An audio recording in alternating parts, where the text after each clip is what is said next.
dengan narasumber Ibu Emma Suryana, dan yang kelima tanya jawab, yang keenam penutup. Bapak Ibu, kami ucapkan selamat datang dan selamat bergabung sampai malam hari ini. Mudah-mudahan semuanya sehat walafiat tanpa kurang suatu apapun. Mari bersama-sama kita buka acara pada malam hari ini dengan bacaan basmalah. Bismillahirrahmanirrahim. Bapak Ibu, perkenankan saya untuk membacakan tata tertib pada webinar malam hari ini. Yang pertama, Bapak Ibu hadir dan bergabung 15 menit sebelum kegiatan virtual dimulai. Matur nuwun, terima kasih kami ucapkan kepada Bapak Ibu yang sudah berkenan bergabung belajar bersama kita pada malam hari ini. Semoga akan bertambah lagi rekan-rekan kita yang masih belum masuk, mungkin masih ada kendala atau mungkin masih sholat isya. Mudah-mudahan nanti akan bertambah lagi pesertanya. Yang berikutnya, semua peserta wajib bersopan dan rapi. Yang ketiga, semua peserta wajib menampilkan video profilnya. Monggo Bapak Ibu yang sudah bergabung, bisa dong kita bersama-sama membuka kamera untuk kita saling bertatap muka melalui video di laptop komputer kita masing-masing. Silahkan Bapak Ibu berkenan membuka kameranya. Dan mohon untuk mikrofonnya bisa dinonaktifkan. Hanya ketika Bapak Ibu akan bergerak, dipersilahkan untuk raise hand dan nanti akan dibantu untuk dibuka mikrofonnya. Sebelum bertanya, silahkan nanti raise hand dulu atau bisa mengetikkan di kolom chat. Yang keempat, membuka kamera sesuai permintaan panitia. Nanti kami minta untuk gambarnya, nggih Bapak Ibu, sebentar saja. Dan kelima, silahkan Bapak Ibu bisa mengikuti acara sampai dengan selesai, yang mudah-mudahan kita bisa sharing bersama-sama dan bisa bermanfaat untuk kita semua. Terima kasih, ada Pak Iswan Hadi yang sudah rawuh ini, sudah membuka. Selamat bergabung, Pak Iswan Hadi. Iya, ibu-ibu, bapak-bapak yang lain, monggo silahkan bisa dibuka kameranya. Baik, Bapak Ibu, kita langsung saja malam hari ini berdiskusi bersama-sama bersama dengan Ibu narasumber kita. Dan Bapak Ibu, kita sebelumnya dengarkan dulu arahan sambutan dari Ibu Ketua KGB Indonesia. Kepada yang terhormat Ibu Sriani, SPD, kami persilahkan Ibu. Terima kasih. Tolong teman sebentar ya Bapak Ibu. Mohon maaf, saya ucapkan terima kasih atas kehadiran Bapak Ibu semua dalam acara webinar komunitas kami, yaitu komunitas Guru Belajar Indonesia. Mohon maaf kalau audio di Zoom saya ada error. Hari ini saya dengan pengurus, yaitu tim menggunakan cara lain, yaitu saya masih lewat Meet Bapak Ibu. Alhamdulillah bisa berjalan. Saya ucapkan terima kasih kepada Bu Rima, juga Bu Emma Suryana yang bersedia memberikan materi, juga menjadi moderator di dalam acara webinar. Pada Bapak Ibu semua, mudah-mudahan webinar yang akan diberikan oleh Ibu Emma Suryana nanti dapat membawa Bapak Ibu di dalam pembelajaran kurikulum Merdeka khususnya, dan dapat digunakan di dalam menerangkan pembelajaran dalam kehidupan sehari-hari di awal pembelajaran sesuai dengan perlu Bapak Ibu ketahui, tadi sudah ditanyakan oleh Ibu Rema. Ibu Rema, saya adalah Ketua Komunitas Bapak Ibu di sini bersama Bapak Singgih, dia sekretaris saya yang handal Bapak Ibu.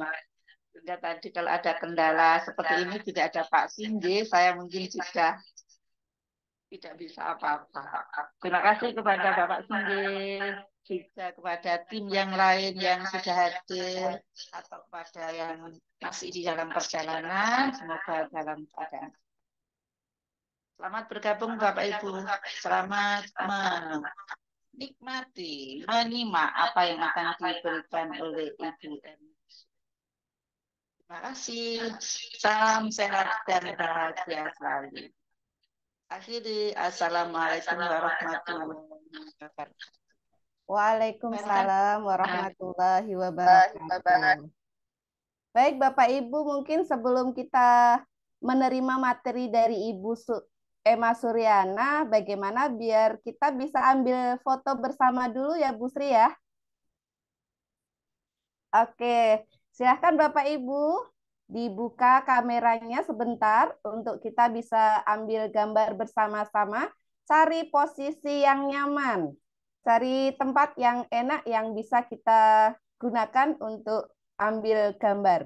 Dengan background apapun enggak apa-apa Bapak Ibu. Mungkin Pak Singgih bisa dibantu untuk screenshot-nya.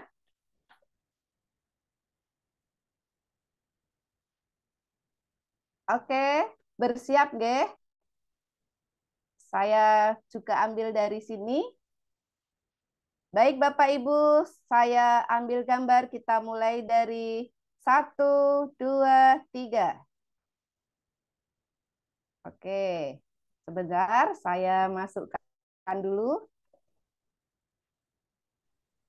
Lanjut lagi. Untuk yang ini ada 2 slide, ada 2 halaman. Jadi bisa saya tambahkan lagi, 1 lagi. Berikutnya slide yang kedua, halaman yang kedua. Oke, Bapak Ibu bersiap. Bapak Singgih juga bisa mengambil dari situ, nggih. Bisa dibantu senyum yang manis, Bapak Ibu. Oke, 1, 2, 3. Baik. Untuk jari Bapak Ibu silahkan jari jempolnya bisa diangkat sama-sama. Kita ambil gambar dengan jari jempolnya. Baik Bapak Ibu, saya screenshot 1, 2, 3. Oke, saya simpan dulu.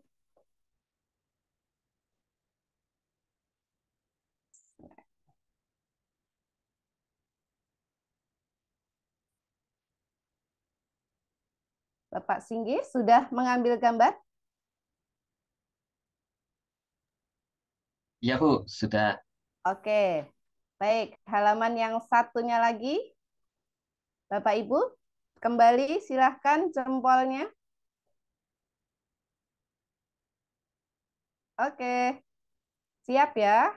1, 2, 3.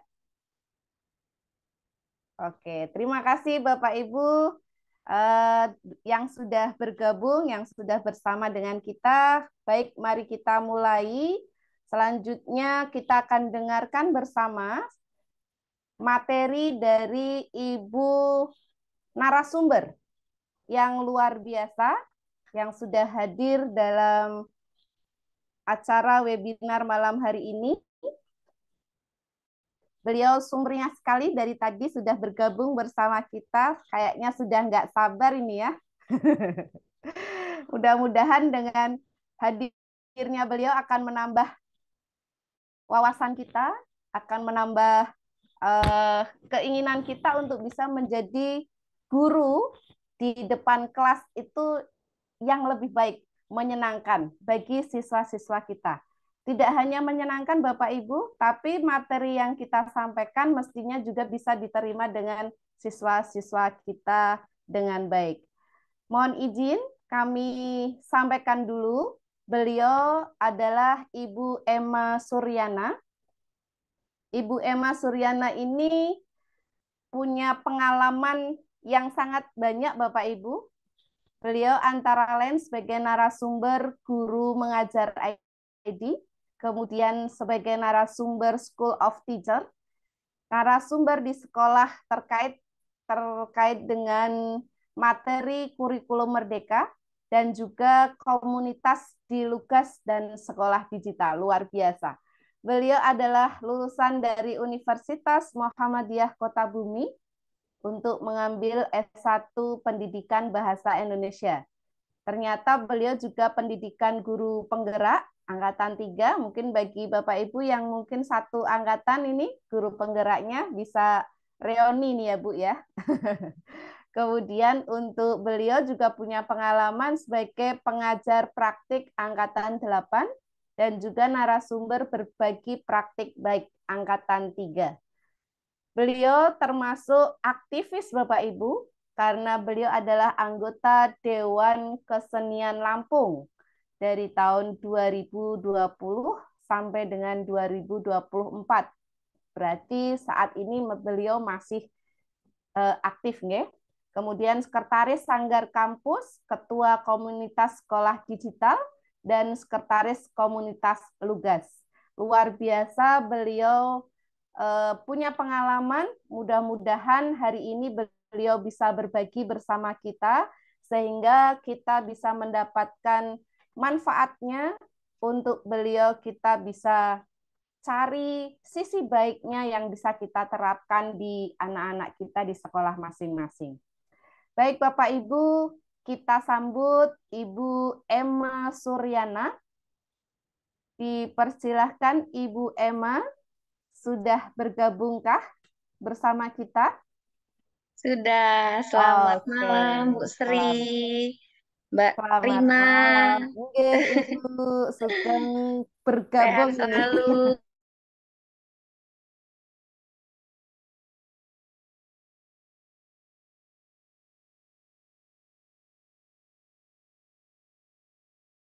Ya, Ibu, monggo kami persilahkan Ibu.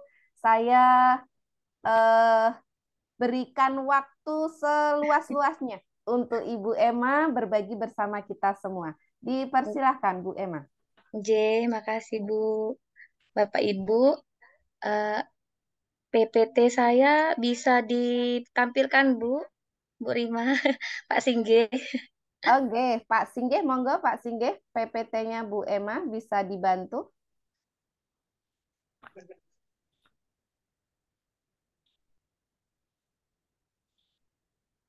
Ya, terima kasih. Assalamualaikum warahmatullahi wabarakatuh.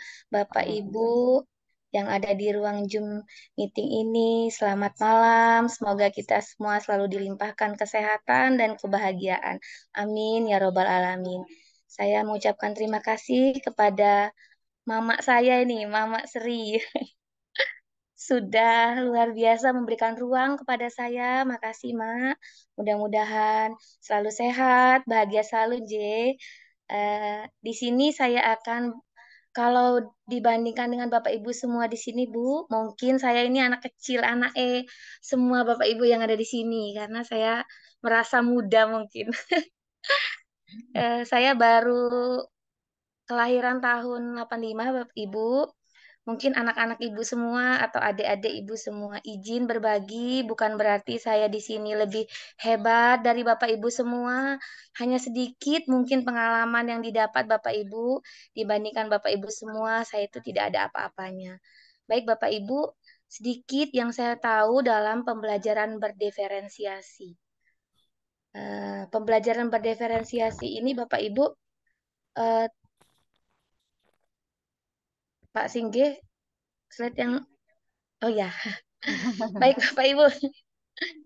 Saya di sini terkendala mic-nya sebelah sini mati, kameranya mati, Bapak Ibu. Oh, ya. Iya, Bapak Ibu. Jadi boleh Bapak Ibu nanti tulis di kolom chat apakah Bapak Ibu, apa yang Bapak Ibu lakukan untuk mengetahui kebutuhan belajar peserta didik Bapak Ibu. Jadi Bapak Ibu, apa saja yang Bapak Ibu lakukan untuk mengetahui kebutuhan belajar peserta didik Bapak Ibu semua. Seperti itu. Boleh ditulis di kolom chat Bapak Ibu. Ya, Kira-kira apa ya silahkan. Bapak Ibu? Monggo silahkan Bapak Ibu bisa untuk menuliskan apa yang diminta Ibu Emma. Kira-kira kebutuhan apa belajar peserta didik Bapak Ibu? Iya, Silahkan. benar. Silahkan Bapak Ibu, mungkin ada yang Ya. mau berbagi pengalaman di sini Ya, mungkin. ini sudah ada nih Bu, mulai Ya, menuliskan nih. melakukan asesmen diagnostik. Oke. Selanjutnya, adakah lagi Bu Rima?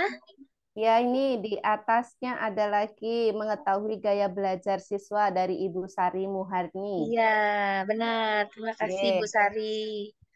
Selanjutnya, Bapak Ibu, eh, apa yang Bapak Ibu lakukan itu memang sudah benar-benar kita lakukan dalam sebuah pembelajaran bereferensiasi.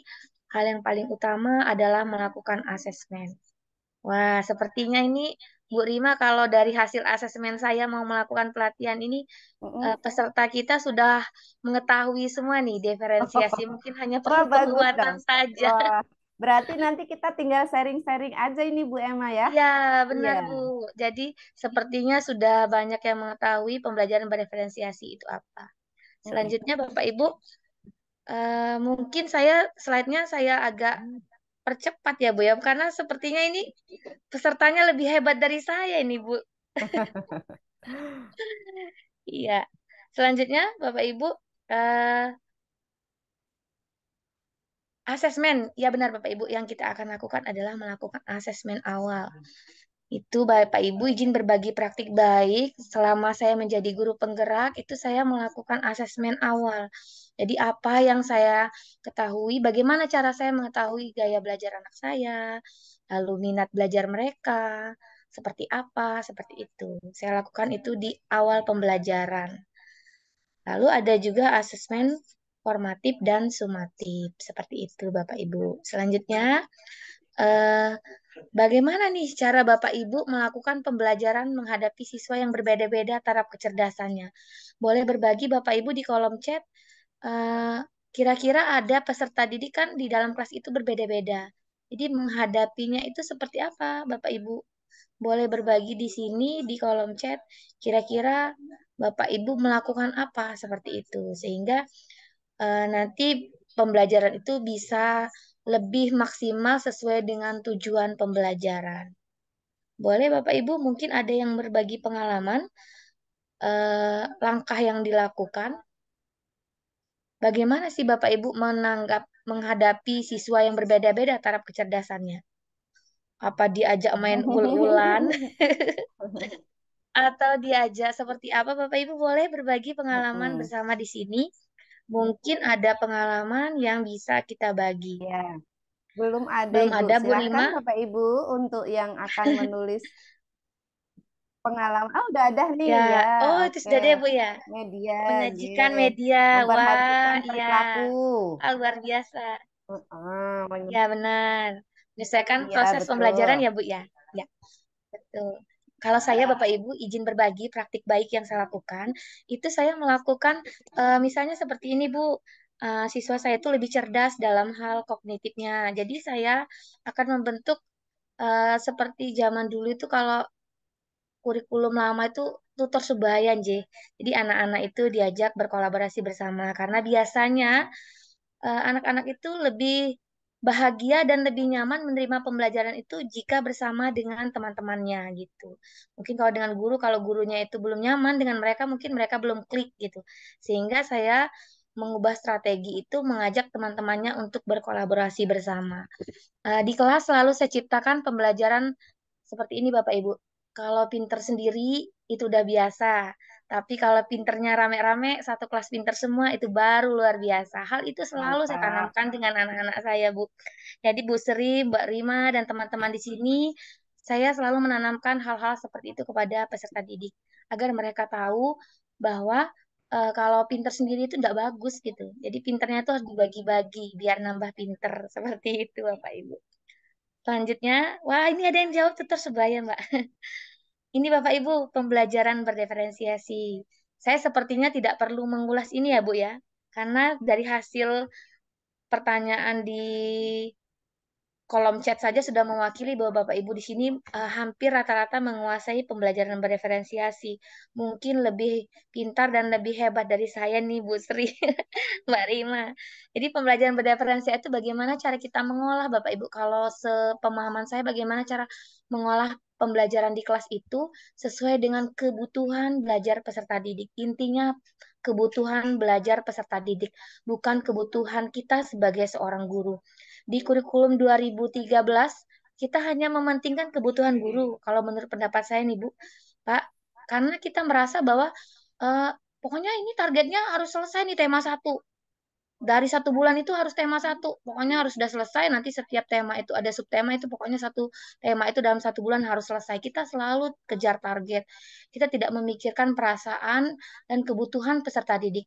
Terkadang anak-anak itu eh, belum bisa mencapai capaian yang sudah seharusnya kita lakukan, tetapi karena ego kita yang waktu 2013 itu kita maksain. Pokoknya kalau nggak, dulu saya begini Bu, Seri, Bu Rima, semua teman-teman berbagi, dulu sebelum saya mengenal kurikulum Merdeka, belum mengenal pendidikan guru penggerak, saya selalu memaksa anak-anak saya. Saya tuh jadi jahat Bu kalau ingat dulu.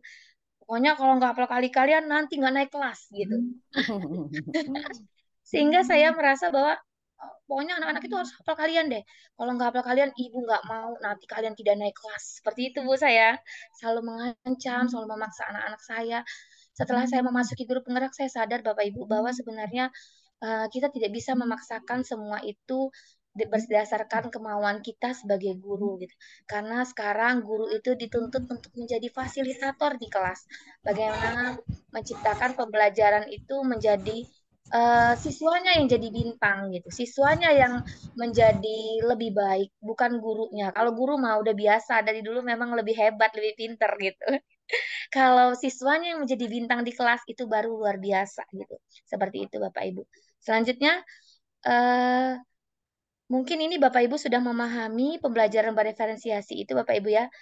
Jadi hal apa yang Bapak Ibu eh, biasa lakukan? Sebenarnya Bapak Ibu tuh sudah melakukan diferensiasi kalau menurut saya Bapak Ibu. Cuman mungkin eh, kita sering lupa ini bagian mana. Oh ini diferensiasi bukan gitu. Sebenarnya kalau menurut pendapat saya Bapak Ibu di 2013 itu kita sudah sering memperhatikan. Cuman mungkin tidak tidak lebih saklek gitu, tidak lebih dekat dengan anak-anak gitu. Kita biasanya kan kalau anak yang tidak di 2013 anak yang tidak mampu itu kita akan selalu kasih bimbingan ya Bapak Ibu ya, selalu kita kasih eh, bagaimana caranya supaya dia lebih bisa diadakan pengayaan seperti itu mungkin.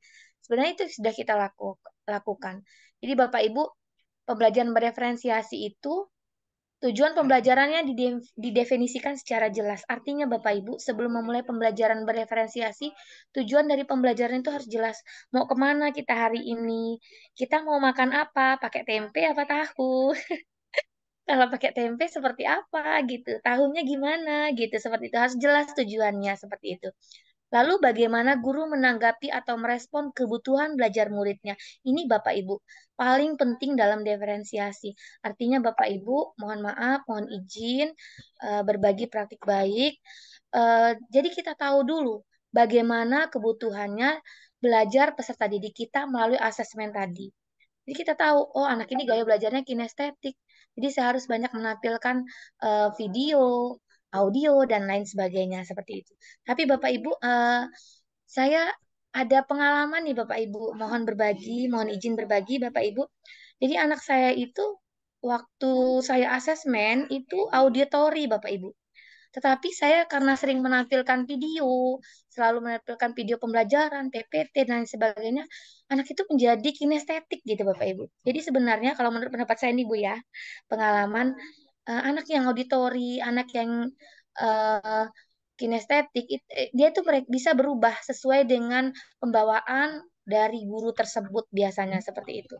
Makanya si guru itu dituntut untuk berinovasi, membuat pembelajaran tersebut menjadi bervariasi, tidak monoton hanya dengan ceramah. Biasanya dulu Bu, aku tuh paling benci banget sama guru yang ceramah terus. Karena mungkin gaya belajarnya Ya.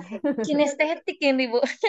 Jadi kalau guru itu ceramah terus sepertinya, nih guru ngapain sih ceramah terus gitu. Jadi ada rasa jenuh karena dari jam pertama sampai jam terakhir gurunya ceramah seperti aktor dan artis di kelas gitu. Tidak bisa memberikan ruang kepada saya sebagai murid waktu itu untuk menjadi aktor dan artis di kelas. Nah, itu Bapak Ibu, jadi saya berpikir oh itu pengalaman buruk bagi saya gitu, sehingga saya ingin agar anak-anak saya itu nanti tidak punya pengalaman buruk seperti saya. Saya ingin mereka terus menjadi bintang di kelasnya, bukan guru, karena guru itu menurut pendapat saya sudah menjadi bintang seperti itu.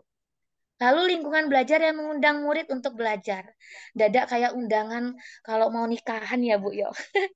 Jadi bagaimana cara kita itu mengajak murid-murid kita untuk mengundang. Mengundang dalam arti kata mereka itu ingin selalu belajar sama gurunya. Hari ini kita akan belajar ini, nak. Ih, besok ibu guru mau masih pelajaran apa ya? Pasti seru lagi. Saya biasanya seperti itu, Bu. Setelah akhir pembelajaran, saya akan selalu bilang, anak-anak, besok kita mau main sesuatu hal yang berbeda loh. Oh ya tuh, Umi, Umi. Saya biasa dipanggil Umi, Bu. Di Oh kelas, oh ya, iya, Umi apa Mi pembelajarannya? Nanti deh rahasia seperti itu. Jadi mereka semangat untuk berangkat sekolah. Atau saya, penasaran ya Bu ya. iya, atau saya pancing ibu, eh anak-anak besok kita akan belajar main game gitu. Mau nggak main game? Wah seru, mau seperti itu sehingga mereka mengundang mereka. Intinya kita bisa bagaimana mengundang mereka untuk terus belajar. Lalu manajemen kelas yang efektif jelas ini Bapak Ibu mungkin saya tidak usah memperpanjang lebar ini, saya yakin Bapak Ibu di sini jauh lebih berpengalaman dibandingkan saya Bapak Ibu. Kalau saya ini baru jadi pegawainya aja baru 2018, masih seumur jagung kali dibandingin sama mama saya Bu Sri ini, jauh mungkin saya gitu. Jadi manajemen kelas yang efektif itu saya rasa mungkin Bapak Ibu di sini lebih hebat daripada saya bagaimana memanajemen keefektifan dalam kelas. Selanjutnya itu bagaimana melakukan penilaian berkelanjutan. Jelas Bapak Ibu ya. Mungkin bagian ini saya rasa mungkin Bapak Ibu sudah memahaminya. Nah ini Bapak Ibu, biasanya kan kita seperti ini ya Bu ya. Ada anak waktu pembelajaran itu yang berbeda-beda. Dia bisa melakukan hasil asesmennya seperti ini. Kelompok A memiliki keterampilan menulis, kelompok B em, keterampilan ya mereka itu sesuai dengan tahap perkembangannya. Ada yang sudah pintar baca, ada yang belum bisa baca, ada yang huruf aja nggak tahu. Disuruh nulis itu Bu, pengalaman Bapak Ibu waktu saya mengajar kelas 1, nangis Bu. Angka segede gunung itu mau nulis itu dia nangis, tangannya aja gemeter gitu. Saya ingat dulu waktu sebelum jadi guru penggerak Bu Prima, saya tuh kalau mengingat itu selalu berdosa gitu. Jadi ketika menulis itu dia, saya marahin, kenapa sih nak? Kok gitu aja nggak bisa sih sayang? Ya Allah, gimana sih? Masa begitu aja nggak bisa nulis? Ayo dong, tulis. Jadi saya tuh memaksa anak-anak gitu. Padahal anak itu sudah bisa memegang pena saja sudah luar biasa gitu. Disitulah saya sadar, waduh saya ini dosa besar ini. Seperti itu Bapak Ibu.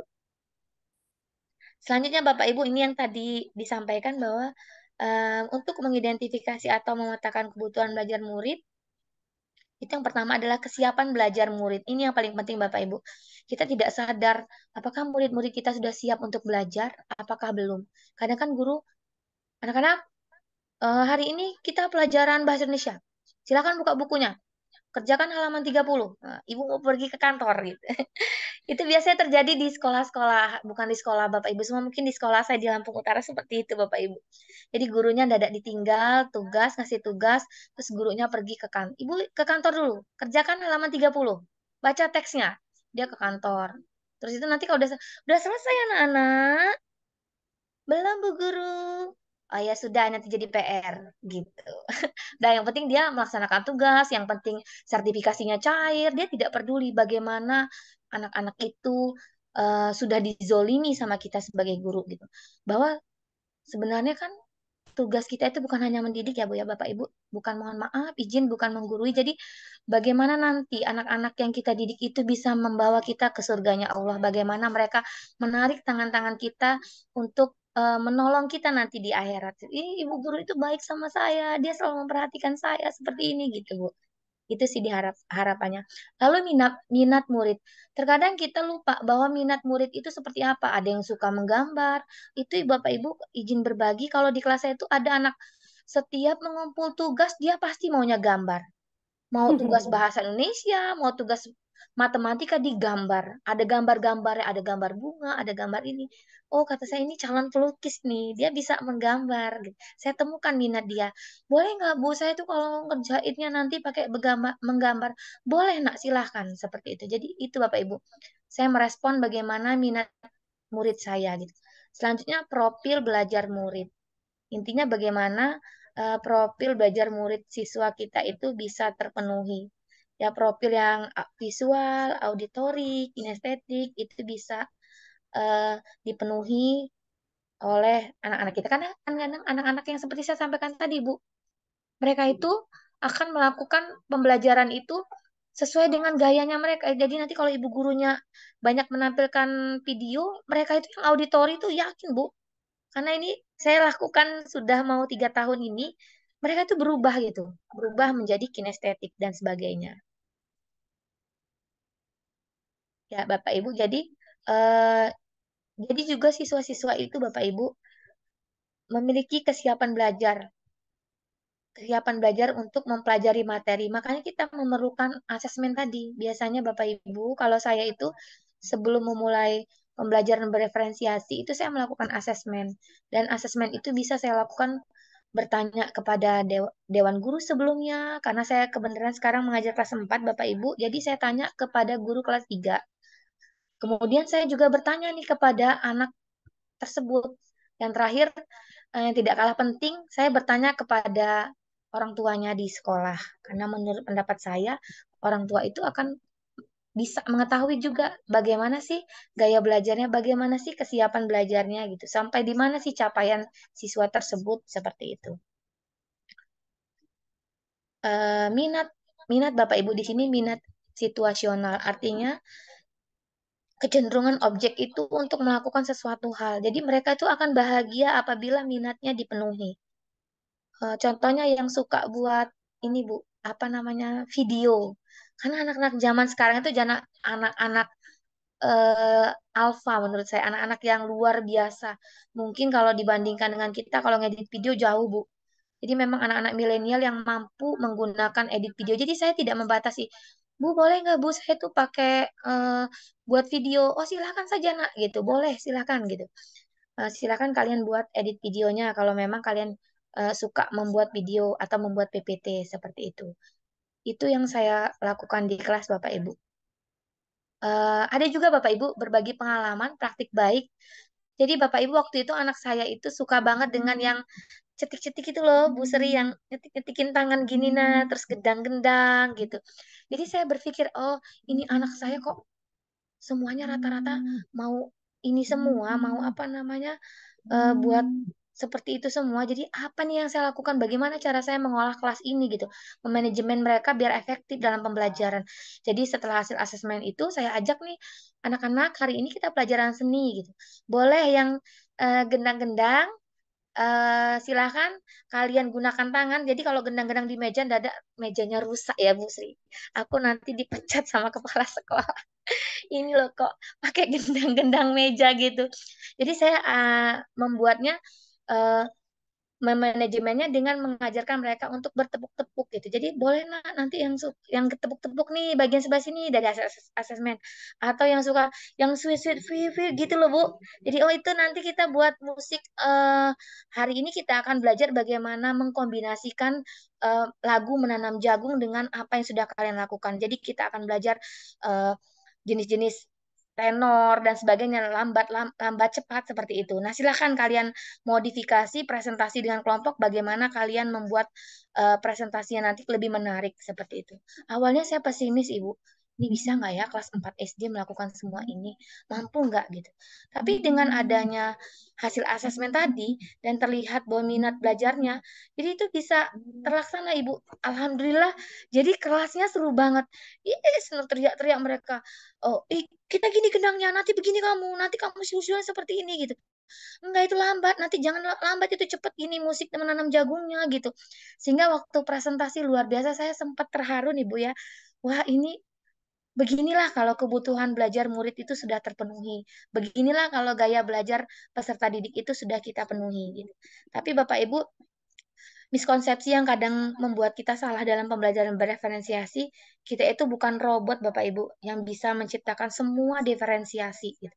Ya konten, yang produk, yang proses gitu. Tetapi bisa kita lakukan salah satu saja. Contohnya misalnya proses. Oh anak-anak nanti kalian boleh bertanya kepada teman sebayanya yang sudah tahu, atau nanti kalian bisa lihat Google atau boleh lihat di buku. Menurut saya itu sudah diferensiasi Bapak Ibu. Jadi nggak harus dengan alat-alat yang luar biasa hebat atau dengan proyektor. Nah, kalau seperti itu bagaimana nanti yang di pedalaman Papua gitu untuk menghadapi anak-anak yang jangankan mau pakai proyektor, jangankan mau pakai ngedit video, pakai Canva dan lain sebagainya. Wong sinyal aja susah, kadangan mau listrik aja harus turun gunung dulu gitu. Jadi pemberian diferensiasinya nggak terlaksana dong. Tidak Bapak Ibu. Menurut pendapat saya diferensiasi itu cukup seperti itu gitu. Jadi kita bisa melakukannya sebenarnya walaupun ada media dan ya maksudnya media yang digital ataupun tidak, mau didukung ataupun tidak, itu menurut saya itu bisa kita lakukan diferensiasi seperti itu. Kadang kan sinyal, oh iya Pak, benar, mati sinyal. Loh, terus nggak diferensiasi dong Bu, nggak jadi deh kurikulum merdeka. Nggak Ibu, menurut pendapat saya tidak seperti itu. Jadi diferensiasi itu nggak harus lihat Google, bisa bertanya dengan temannya, terus nanti nyari info dengan temannya, terus nyari info di buku, itu menurut saya sudah berdiferensiasi. Mereka mendapatkan sesuatu itu melalui proses yang berbeda-beda, itu menurut pendapat saya. Jadi sehingga pembelajaran kalau sudah seperti itu jelas akan terlaksana gitu. Jadi tidak ada alasan lagi, Allah kurikulum merdeka itu nggak bisa diterapin. Kenapa itu di Papua itu susah lah mau buat pakai kuisis kayak mama saya Bu Sri ini. Nggak bisa Bu buat kuisis. Mau sinyal aja kadang-kadang mati. Tidak Bapak Ibu. Jadi sebenarnya diferensiasi itu terletaknya bagaimana cara guru melihat kekuatan sekolah gitu. Bagaimana menciptakan pembelajaran itu diferensiasinya tuh sesuai dengan kekuatan sekolah saja.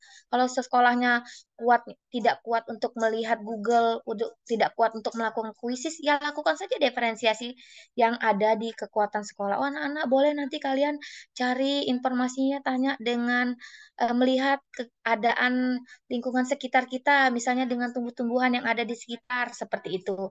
Boleh kalian lihat contohnya bunga sempurna dan tidak sempurna. Kalau menurut saya itu bagian dari proses Bapak Ibu gitu. Jadi dilihat proses anak itu mengetahui pembelajaran tersebut, seperti itu Bu. Memang kita itu tadi Bapak Ibu yang saya katakan tadi, kita ini bukan Superman yang lantas menyiapkan semua kebutuhan belajar gitu. Karena kan kita punya keterbatasan Bapak Ibu. Saya pun mengalami keterbatasan. Kadang-kadang ada sesuatu hal yang tidak bisa dipenuhi gitu untuk kebutuhan anak. Bagaimana saya memanagenya? Ya seperti itu Bapak Ibu. Saya melakukan kolaborasi juga dengan orang tua wali murid Bapak Ibu.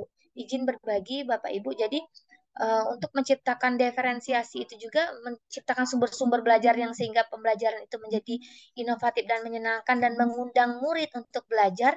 Itu saya memetakan orang tua wali murid untuk melakukan pembelajaran di dalam kelas gitu. Bapak Ibu nanti boleh nih mampir ke YouTube-nya saya. Di situ sudah ada saya melakukan pembelajaran dengan mengajak narasumber dari beberapa wali murid saya. Contohnya nih Bu, waktu itu zaman COVID. Jadi ada nih eh, wali murid saya yang kerjanya di rumah sakit. Zaman yang masih suruh wajib pakai masker itu Bu. Jadi saya ajak orang tua wali itu untuk berkolaborasi di dalam kelas bagaimana dia menggunakan masker. Sebenarnya tidak jauh beda ya Bu, cuman menggunakan masker waktunya cuma 5 sampai 10 menit, tetapi itu berdampak buat siswa-siswa. Sehingga mereka berpikir, oh jadi guru itu bukan hanya ibu guru aku di kelas, ternyata mama aku juga hebat gitu. Jadi itu akan selalu tertanam dalam jiwanya. Apalagi anak tersebut, itu yang si anak tersebut ya, maksudnya anak yang orang tuanya belajar di dalam mengajar di dalam kelas, mereka akan ada kebanggaan dalam dirinya sendiri sampai mereka akan tua, sampai menua nanti akan selalu ingat, wah, waktu itu pembelajaran pakai masker ini mamanya aku yang jelasin bagaimana menggunakan masker. Itu Bapak Ibu yang saya lakukan untuk mengundang siswa-siswa untuk belajar di dalam kelas. Selanjutnya ini Bapak Ibu menarik minat murid. Bapak Ibu, bagaimana trik kita sebagai seorang guru untuk menarik minatnya? Waduh, dadak kayak musim layangan, Bunda. Kalau Mama Sri di sini lagi musim layangan, kalau di sana lagi musim apa nih, Mbak? Di sini lagi musim layangan, jadi bagaimana sih cara kita menarik layang-layangan itu agar tidak putus dan agar tetap stabil gitu. Sama saja seperti menarik minat murid. Bagaimana caranya? Yang pertama itu menciptakan situasi pembelajaran yang menarik perhatian murid. Misalnya dengan humor, menciptakan kejutan-kejutan, ice breaking, dan lain sebagainya. Wah, seru pasti Bapak Ibu. Kenapa mereka akan merasakan kebahagiaan berada di dalam kelas, nggak jenuh, pengen nanti kalau udah bel itu ya Bu ya, kalau saya tuh udah jam 2 kurang 15 menit waktu pulang itu anak-anak itu teriak, ya udah habis, nanti dulu sih Mi, lagi sih belajarnya gitu. Sehingga apa ya Bu, saya pun merasa termotivasi, waduh ini anak saya semangat, saya juga lebih semangat lagi menciptakan pembelajaran yang inovatif kembali gitu. Ciptakan kejutan-kejutan yang menarik, misalnya baik, jadi bagi saya jam pertama pembelajarannya dengan model ceramah, nanti diskusi. Terakhirnya, baik anak-anak, hari ini kita ajak keluar dulu nih, seperti itu. Seperti itu Bapak Ibu. Lalu menciptakan konteks pembelajaran yang dikaitkan dengan minat individu murid. Oh ya, saya baca di kolom chat dulu saya Bapak Ibu ya. Dari siapa nih? Ini yang di kolom chat ini yang di atas dulu, Ibu. Oh iya, Anje. Ah, Silakan Bu Sri. Mbak Rima. Mbak. ya. Oke, Bu. Ini dari Bu Sri itu juga ada yang ditanyakan itu, Bu. Oh iya, Bu, silakan. Lalu Bu ada Sri, gemar yang belajar hening. iya betul, belajar hening. Caranya Tolong Bu Emma. bagaimana ini? Ya, eh, ada anak yang memang belajarnya hening Ibu Bapak. Jadi dia itu paling suka banget kalau dengan keheningan gitu. Biasanya ada anak yang seperti itu Bu. Jadi dia kalau belajar tuh nggak suka berisik. Ada Bu itu saya temui di kelas. Tadi awalnya dia tuh nggak suka berisik. Jadi dia tuh pengen diam sih, gitu nggak bisa loh saya ini gitu. Seperti itu Bu. Anak yang memang seperti itu. Jadi bagaimana saya trik melakukannya? Itu pertama saya akan lihat dulu gaya belajarnya. Walaupun dia gaya belajarnya seperti itu, saya lihat minatnya di bagian mana gitu. Oh, bagian seperti apa dia bisa melakukan pembelajaran tersebut. Jadi, bagaimana triknya saya buat anak itu, selain saya tahu dia gaya belajarnya hening, dia tuh sukanya apa lagi gitu. Apalagi gaya belajar yang lain. Misalnya dia sukanya hening nih. Bagaimana nih saya buat dia itu menjadi bersama dengan teman-temannya gitu. Pertamanya awalnya saya pancing dulu, saya tanya dulu. Saya itu tadi Bu, asesmen dulu awalnya. Ditanya dulu, Nak, kamu kenapa sukanya belajar hening? Ya gitu Bu, gini gini gini. Terus kalau nggak hening gimana? Biasanya saya lakukan atau restitusi Bu, bagaimana cara dia? Terus saya gali lagi, bagaimana nanti kalau seandainya kelasnya itu rame? Kamu tuh gimana biar bisa menerima pembelajaran gitu. Biasanya dia akan bilang, ya ya terserah lah Mi, ya harus ngikut lah. Nanti aku ketinggalan pelajaran gitu. Nah, terus saya bilang, seandainya eh, ikuti tetapi kamu tidak isinya, nak, bagaimana yang kamu lakukan gitu. Saya, ya itulah Mi. Ya pokoknya saya berusaha lah semaksimal mungkin lah bisa supaya anak itu saya itu bisa Mi. Saya tuh mampu, saya pasti bisa kok ngikutin teman-teman. Nggak ada pilihan lagi Mi gitu. Karena dia begitu Bu. Setelah saya coaching itu dia merasa merasa di mana gitu. Terus saya kembalikan lagi, nah, seandainya satu kelas kita ini bisa seperti itu, terus kamu yang beda sendiri, tetapi kamu nanti tidak bisa mengikuti, nanti langkahnya harus apa gitu. Jadi dia yang akan menyelesaikan permasalahan yang ada dalam dirinya gitu. Karena hampir rata-rata itu mereka sudah kinestetik, tinggal dia yang belum kinestetik, itu tadi saya lakukan seperti biasanya. Itu sih Bu Mama Sri Iya. trik yang saya lakukan gitu sehingga siswa tersebut merasa ya juga ya kalau aku nggak bisa ngikutin gimana ya tapi kalau aku ngikutin terus gimana nih caranya gitu nanti akunya nggak bisa ketinggalan pelajaran nih gitu seperti itu Bu biasanya dia punya motivasi eh, dalam diri dia motivasi internalnya saya pasti bisa kok ngikutin ya akhirnya dia jadi kinestetik bun gitu Mama Sri. Dia tadinya dia yang auditor yang hening tidak suka, itu malah lebih lincah. Jadi dia karena gaya belajar yang saya lakukan, pembawaan yang saya lakukan itu kinestetik, terus ke auditori, terus dia jadi berubah gitu. Dia diem, waduh malah sekarang itu anak itu namanya Jahwa Bunda. Ini jadi dia tuh Jahwa itu tadinya diem banget, gak suka banget kalau belajar itu meki-meki, apalagi kelasnya kacau. Wih, males banget dia. Tapi karena gaya belajar anak-anak sudah hampir rata-rata begitu, karena saya gunakan variasi setelah setelah saya lakukan personal dengan dia, akhirnya dia, Mau. saya harus bisa nih, masa nggak bisa gitu, coba deh gitu, akhirnya bisa Bu.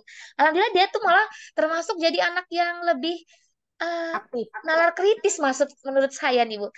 Gim, eh, jadi pas waktu presentasi kelompok dia begini, eh, Bu, Umi, nanti lebih seru loh Mi kalau presentasi nanti buat yel-yel gitu dia. Duh, saya sampai mikir, kok anak ini nalarnya sampai segini, saya apain ya tadi, saya kasih minum apa gitu. Sehingga dia punya nalar kritis, sehingga dia buat yel-yel aja lah Mi katanya biar nambah seru gitu. Ya itu tadi Bunda kan, Mak Sri, gimana cara saya mengundang mereka untuk terus belajar gitu, bagaimana menciptakan model-model pembelajaran yang lebih bervariasi sehingga anak yang tadinya tidak suka berisik jadi lebih terbiasa. Seperti itu sih Bun. Mohon izin jika pengalaman saya itu ya hanya batas itu Bun. Mungkin kalau Bunda mungkin ada lebih lagi pengalamannya gitu. Seperti pun yang saya rasakan di kelas gitu. Iya, luar biasa loh Bu Emma. Mungkin sudah sedikit membantu untuk Bu Sri ini ya. Pertanyaan tadi udah sedikit dijawab sama Bu Emma. Mungkin dari Bapak Ibu guru yang lain juga nanti ada kita kolaborasi untuk bisa sharing bareng ya Bu Emma ya. Iya, benar Bu.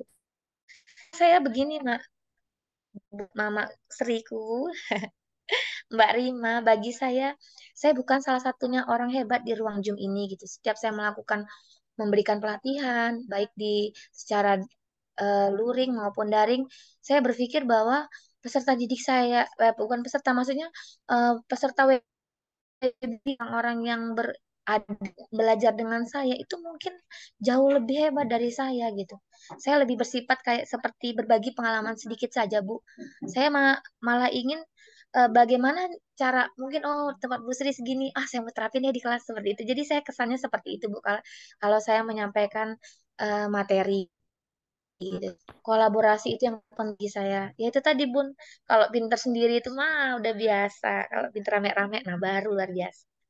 Baik Bu, Bu Rima, saya lanjutkan ke PPT dulu. Apa kita Ya, baca di silahkan kolom chat? dilanjutkan ke PPT dulu Ibu. Nanti kita Ya, lanjutkan baca chat lagi. J.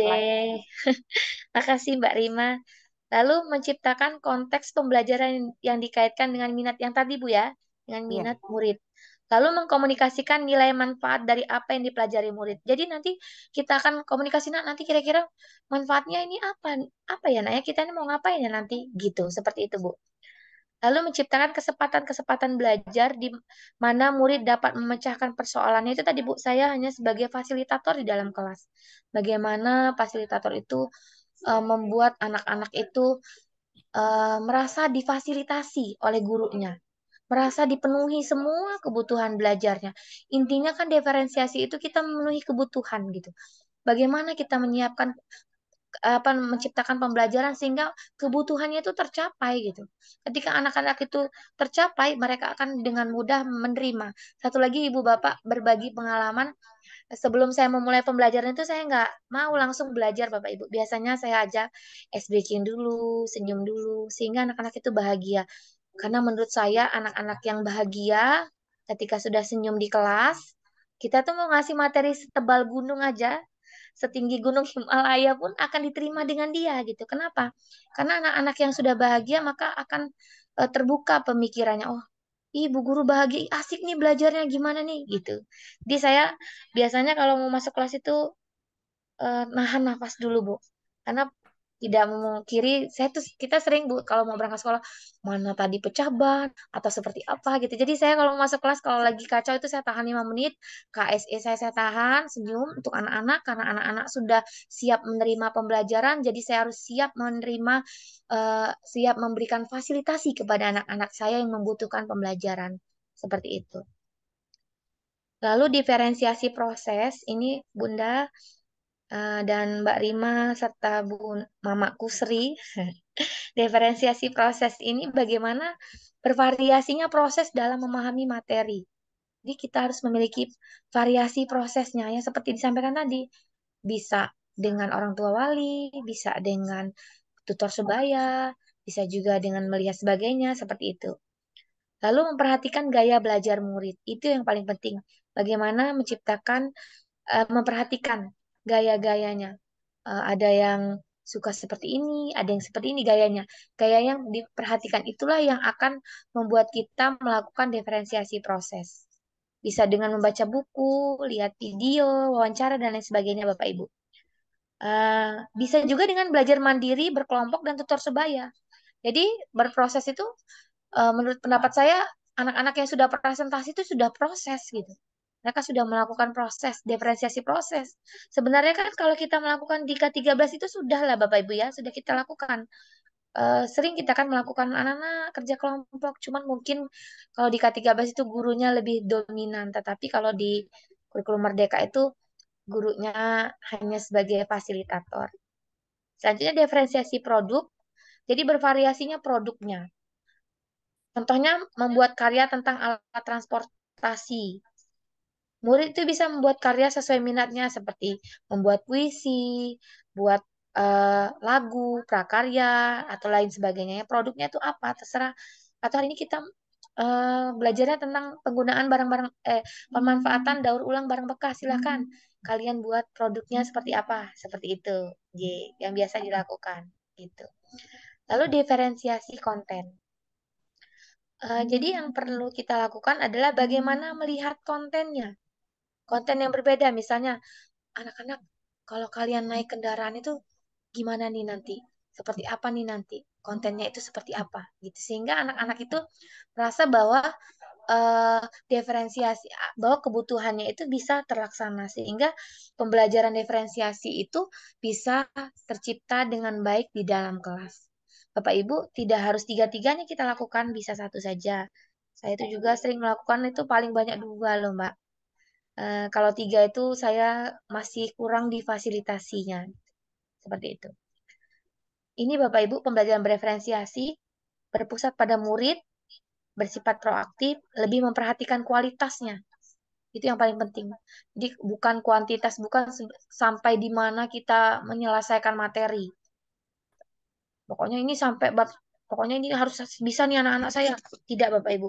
Jadi disesuaikan dengan eh, bagaimana pembelajaran tersebut sesuai dengan kualitasnya. Kualitas itu paling penting Bapak Ibu. Kalau kita mau beli apa ya, mau beli baju itu jelas kita cari kualitas yang paling baik gitu. Begitupun pembelajaran di kelas. Kita buat kualitas pembelajaran itu lebih baik, lebih menyenangkan dan pastinya kebutuhan belajar peserta didik terpenuhi. Lalu bersifat dinamis, selalu berubah-ubah. Jadi tidak hanya pakai hari ini kayak baju warna kuning, besok jadi warna ungu, tidak. Jadi kita menggunakan bisa berubah sesuai dengan zaman artinya atau sesuai dengan bagaimana sih peserta didik ini harusnya kita kembangkan seperti itu. Ini yang paling penting Bapak Ibu. Kadang kita melupakan ini, melupakan bagaimana kita menciptakan pembelajaran tadi. Ya ini tadi hasil asesmen diagnostik atau dalam istilah sekarang itu asesmen awal. Jadi bagaimana hasil asesmen awal dari peserta didik tersebut. Ketika hasil asesmen itu kita akan mengubah bagaimana nanti pembelajaran itu di dalam kelas. Seperti itu. Oh, anaknya suka banyak nonton, berarti nanti kinestetik gitu. Oh, nanti anaknya seperti ini, jadi dirubah seperti ini. Seperti itu Bapak Ibu. Ini perspektif penilaiannya. Yang pertama asesmen for learning, asesmen of learning, dan asesmen as learning. Mungkin saya rasa ini Bapak Ibu sudah memahaminya.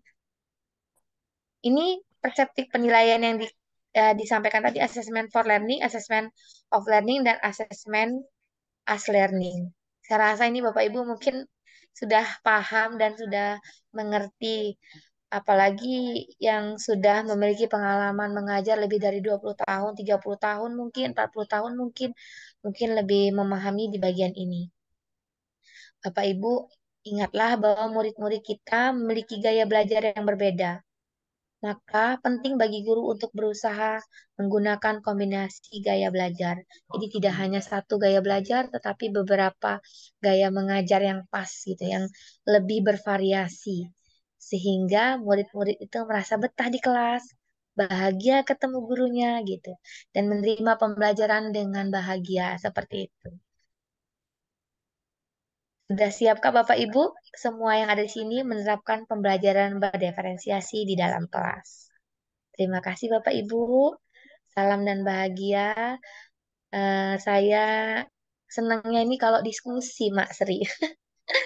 Paling Iya, Ibu. bahagia saya kalau di sesi diskusi. Kalau di bagian seperti ini saya tuh kayak dadak ngajarin mama saya gitu loh.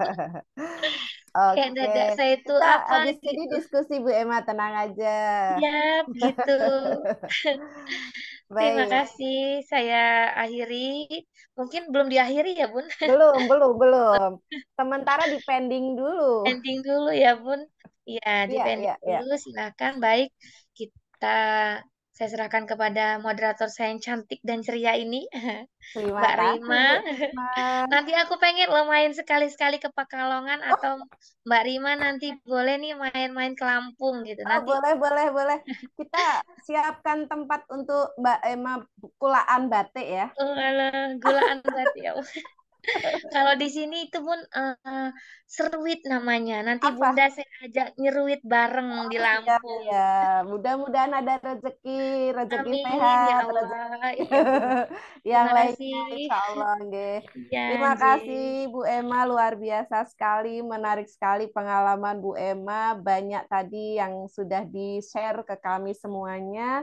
Pasti juga Bapak Ibu yang lain yang hadir di webinar malam hari ini nggak kalah luar biasa pengalamannya. Itu yang saya tunggu juga Bu Emma, senengnya ikut webinar kayak gini nih dari seluruh Indonesia kayaknya nih Bu Sriani ya. Dari Sabang sampai Merauke ada semua. Bapak Ibu, jangan lupa daftar hadir nggih. Sudah di kolom chat, silahkan bisa diklik untuk Bapak Ibu bisa mengisi daftar hadir. Insya Allah nanti juga materi ini malah sudah di-share sama Bu Sriani. Jadi silahkan Bapak Ibu kita bisa berbagi bersama di sini. Baik Bapak Ibu yang saya hormati, memang apa yang disampaikan tadi oleh Ibu Emma Suryana dari pengalaman-pengalaman itu ada satu hal yang menarik nih Bapak Ibu. Pembelajaran yang kita berikan di kelas itu memang harus menyenangkan. Tapi bukan berarti menyenangkan itu isinya main-mainan terus, ice breaking terus, materinya intinya nggak dapet Iya. gitu ya. Jadi kita sebagai guru pengendali yang ada di kelas memang seperti dalang. Kalau di Jawa ada dalang, mereka Oke. wayangnya. Tapi itu dulu ya. Iya. Yang harus kita persiapkan adalah mereka wayang yang bisa main, bukan dalang yang memainkan. Iya. Nah, di sini apa rahasianya? Rahasianya ya tadi di awal pertemuan kita dengan anak-anak kita di kelas. Apapun kondisinya, kita sedih, kita susah, di depan kelas, di depan anak-anak kita tetap harus terbiasa untuk tersenyum. Iya. Senyum ya bisa dikatakan senyum terpaksa, tersenyum palsu, tapi gimana lagi, memang itu yang harus kita lakukan. Dan memang saat kita berada di menit-menit pertama itulah yang akan menentukan nantinya kita selama pembelajaran berlangsung, sehingga anak-anak kita itu senang sama kita. Apalagi tadi sudah disebutkan sama Bu Emma, mereka ada di generasi Alpha Zone. Generasi yang sukanya kita harus berikan tertarik gitu ya. Ada ice breaking, ada mungkin cerita lucu, ada Iya. mungkin tebak-tebakan juga boleh gitu kan. Ada anagram, mungkin gambar-gambar yang anak-anak mungkin suka. Nah, itu yang kita bisa harus berikan kepada anak-anak kita, sehingga anak-anak kita itu sebelum belajar sudah senyum dulu, sudah ketawa dulu, sudah minat, happy. Baru nanti kita ajak fokus ke materi-materi sehingga anak-anak kita antusias untuk belajar bersama kita. Baik Bapak Ibu, pada kesempatan kali ini kita buka pertanyaan-pertanyaan. Mungkin Bapak Ibu yang sudah ada di chat dulu ya Bu Emma ya? Iya, iya Bu. Ya. Oke. Yang sudah ada di chat ini kita mulai dari Ibu Krisnia Wahyuni Ibu. Jadi memang Ibu Krisnia ini berasal dari Papua nih kayaknya Bu. Yang tadi sempat Ibu singgung terkait dengan sinyal yang susah, Iya. tapi tetap harus semangat untuk melaksanakan pembelajaran diferensiasi gitu ya Bu ya. Semangat. Semangat. Kemudian ada Ibu siapa lagi nih di bawahnya ada Ibu Dede yang juga sama seperti Bu Emma pernah berkolaborasi dengan orang tua. Wah, anak-anak juga jadi antusias Ibu. Kemudian ada Ibu Yuli, Ibu, pertanyaannya, apa yang kita lakukan kalau di dalam kelas ternyata terdapat ketiga gaya belajar? Apakah model pembelajaran itu kita bedakan juga? Mungkin bisa Ibu Emma tanggapi? Iya. Tiga-tiganya punya diferensiasi maksudnya ya. Iya, betul. Gaya Konten, belajar setiap proses, anak dan berbeda. produk. Ya, selagi kekuatan dalam sekolah itu mampu, itu bisa saja kita tetap lakukan gitu. Tapi itu kembali lagi, bagaimana cara kita tahu sampai di mana kekuatan sekolah kita, sampai di mana. Kalau kita mau pakai seperti itu, nanti kalau sekolahnya nggak kuat, terus eh, seperti apa gitu. Sehingga tapi menurut pendapat saya Bu, seperti itu ya wajib kita lakukan karena kita ini kan guru. Jadi kita Iya, itu tapi bukan hanya kita seperti Superman yang saya katakan tadi. iya Gitu. Kalau betul. kita Superman jadi harus semuanya harus kita lakukan, tidak Bapak Ibu gitu. Selagi itu tidak menurut saya selagi tujuannya itu jelas, terus itu kebutuhannya itu tercapai. Oh, kalau tidak bisa hari ini konten, oh anak ini besok pakai produk. Oh, anak yang ini bisa pakai seperti itu. Tergantung juga dari kesiapan atau bagaimana si guru kita ataupun SDM kita sebagai guru kalau menurut pendapat saya nih Mbak Rima ya. Gimana wong SDM kita tidak mampu memenuhi konten dan produk, mungkin kita kan serba bingung nih. Karena kan Iya. kita eh, gimana buat konten, buat produk, wong aku aja nggak ngerti produk. Nah, seperti itu kan, Bu. Jadi Jadi itu terpaksa malah nanti nggak jadi. iya, nanti diferensiasinya malah nggak jadi gitu. Jadi, kalaupun kita hanya cukup bisa memenuhinya satu, mungkin besok kita akan menggali lagi bagaimana triknya agar ketiga itu bisa dipenuhi bersama-sama gitu. Triknya seperti apa? Ya seperti itu tadi, melakukan pembelajaran yang seperti apa sehingga siswa itu merasa bahwa oh ini saya bisa loh tiga-tiganya tuh saya bisa konten bisa produk bisa proses bisa gimana nih caranya masa ibu tuh nyuruh buat gini terus gitu jadi dia merasa jenuh ya mungkin ya Bun ya. Iya, Eh, betul. jadi untuk khusus dia nanti saya ajak dia untuk mengajarkan temannya yang masih agak di bagian misalnya prosesnya anak itu belum lancar gitu. Oh gimana nih anak ini? Jadi saya ajak dia ya seperti itu terus sebaya tadi. Yuk gimana Ya, nak nanti aktivitas. aktivitasnya seperti apa gitu. Sehingga dia itu bisa memenuhi kebutuhan ataupun bisa diferensiasinya itu walaupun itu tidak dipenuhi dikumpul atau dilakukan dengan saya bisa bertukar ataupun berbagi dengan teman-teman sebayanya. Seperti itu kira-kira mungkin Mbak Rima Iya. cara trik saya gitu. Karena kalau nggak dipenuhi juga ya dadak kasihan juga ya Mbak ya. Tidak tersalurkan ya. Salurkan gaya-gayanya gitu. Iya. Seperti itu Mbak Rima. Nggih, seperti itu Ibu. Nggih, terima kasih Bu Emma jawaban tanggapannya. Oh iya, ini nuwun sewu tadi saya salah baca mungkin ya. Yang pertanyaannya Bu Krisnia Wahyuni nih Bu, sama Bu Budi Rohayati. Beliau berdua terkait dengan adanya siswa yang mungkin ada keterbatasan fisik di kelasnya Ibu. Kira-kira bagaimana cara penanganan? Kalau menurut saya kan keterbatasan fisik juga berbeda-beda ya macamnya ya. Iya. Tergantung kebutuhannya masing-masing. Monggo Ibu Emma bisa ditanggapi silahkan. Terima kasih Mbak Rima, Ibu. Ibu tidak sendiri. Saya pun mengalaminya gitu. Jadi ada anak saya, dia itu kena penyakit ini Bu, apa namanya, jantung bocor sehingga dia itu eh, agak terlambat gitu. Jadi jangankan disuruh baca, jangankan disuruh maju presentasi ke depan, mau ngebaca aja dia nggak jelas ngomongnya apa gitu. Kayak gagu gitu. Itu kan keterbatasan fisik kalau menurut saya. Jadi dia seperti apa saya? Nggak mungkin kan saya Bu, biarkan saja dia sendiri. Udah kamu sendiri aja di situ. Nggak bisa, kamu udah duduk aja di situ. Atau kamu main-main aja lah, terserah lah, pusing lah gitu kan. Tidak seperti itu Ibu. Bagaimana saya pertama itu melihat ya tadi hasil asesmen saya akan tahu oh, anak ini sukanya apa gitu. Saya gali, saya cari kemampuannya, saya lakukan restitusi, saya lakukan coaching. Gimana nih caranya biar anak ini tahu? Oh ternyata dia itu paling suka kalau buat TikTok Bu. Jadi saya ketemu ceklik ya anak-anak itu kan kalau menurut saya seperti lampu yang sekarang bersinar di rumah Bapak Ibu semua. Jadi ketika kita ketemu saklarnya, ceklik, nah, udah ketemu nih Nyala. saklarnya, nyala gitu. Nah, bagaimana cara kita menemukan saklar itu tadi? Ya itu tadi, Bu. Berupaya bagaimana menemukan sesuatu hal yang positif dari anak itu. Jadi ketika anak itu sudah buat TikTok, saya panggil, wah keren banget. Abi, keren banget loh sayang kamu buat ini. Jangan lupa Bapak Ibu, karena itu umpan balik dan apresiasi itu penting buat anak-anak. Ketika dia dibilang hebat, keren itu dia semangat gitu. Nah setelah dia melakukan, saya ih keren mana TikToknya, ih keren banget. Ih Ibu Umi pengen banget dia belajar sama kamu kok bagus banget sih buatnya gitu. Walaupun itu ala kadarnya gitu. Dan setelah saya temukan kelebihan dari siswa tersebut, saya motivasi dia. Nah kamu tuh keren. Nah, coba silakan ini nak kamu menurut pendapat kamu gimana nih nak Eh, biar kamu lebih keren lagi. Ya, kayaknya saya harus belajar lagi ya Bu ya. Gimana sih Bu saya ini biar bisa lebih hebat lagi gitu. Seperti itu Bu.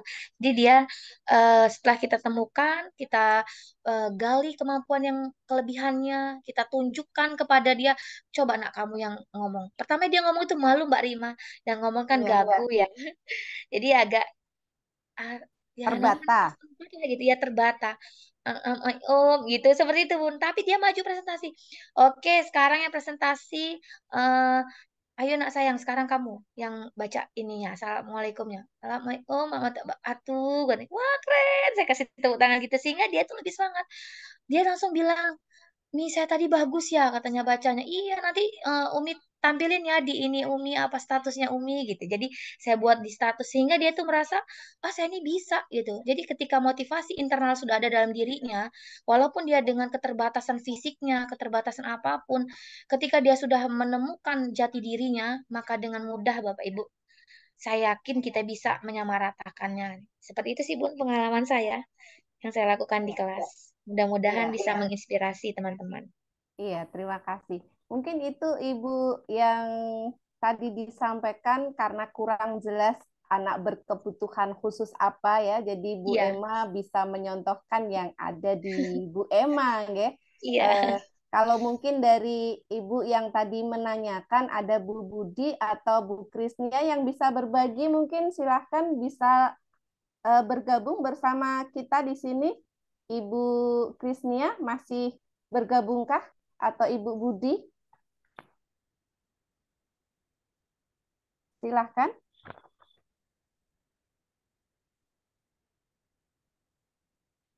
Kayaknya nggak ada ya. Ibu Krisnia, Ibu Budi, oh nggak ada. Saya juga punya pengalaman Ibu Emma untuk anak berkebutuhan khusus.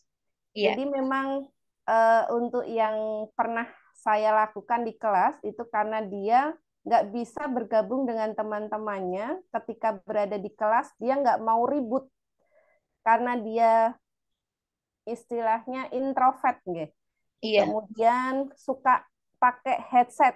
Jadi ketika di kelas, ketika headset dilepas dia marah, marah. Harus ada tenang. headset, harus tenang. Ya, headsetnya juga punya suara yang keras sebetulnya dari Iya, HP-nya itu. Tapi ketika kita dekatin, kita pundaknya disentuh, ayo Mas, coba headsetnya dilepas satu biar bisa mendengarkan penjelasan Bapak Ibu guru. Mau lepas satu. Tapi dia nggak bisa belajar dengan verbal biasa seperti ini. Jadi kami mencoba belajarnya dengan cara di WA. Anak tersebut menerima perintah dari Bapak Ibu guru itu melalui chat WA. Iya. Silahkan kerjakan yang kamu bisa tentang materi apa. Seperti itu. Iya. Karena memang nggak bisa komunikasi langsung. Nah, itu salah Keren, keren, satunya. keren, keren. Iya. Begitu Bapak Ibu. Sehingga Iya. silahkan kalau Bapak Ibu juga punya mungkin pengalaman-pengalaman yang lain bisa berbagi bersama dengan kita semua di sini. Boleh Bapak Ibu yang resen, silahkan misalnya ada yang ingin berbagi secara langsung, menanyakan atau terkait dengan yang tadi materi disampaikan oleh Ibu Emma, bisa kita bersama-sama belajar. Silahkan Bapak Ibu.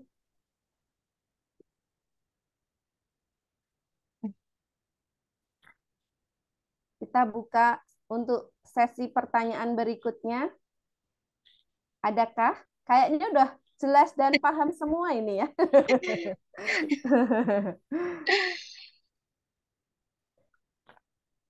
Masih belum ada ini. Belum ada ya Mbak Rima. Iya, belum ada Bu Emma. Saya tuh dua kemungkinan nih Mbak Rima. Apa ini? Paham? Ya. Kenapa gitu? Apa saya yang salah atau bagaimana gitu? Karena Enggak. itu Kayaknya semuanya udah masuk udah apa mantep ya yang Mbak ya. disampaikan. Iya, jadi Jadi oh iya gitu. jadi Sudah gitu Mbak. sudah paham kayaknya. Ya, jadi eh, kita pun nggak bisa memaksakan ya Mbak Rima. Seandainya ada anak yang nggak bisa berenang, wong Ya. dia jebur ke dalam karena dia kan mungkin punya penyakit ayan misalnya. Oh Dia ya, ke ini ada air yang aja resen takut, ini fobia. juga. Misalnya dia fobia dengan air. Air, iya. Materinya tentang berenang, gaya-gaya berenang.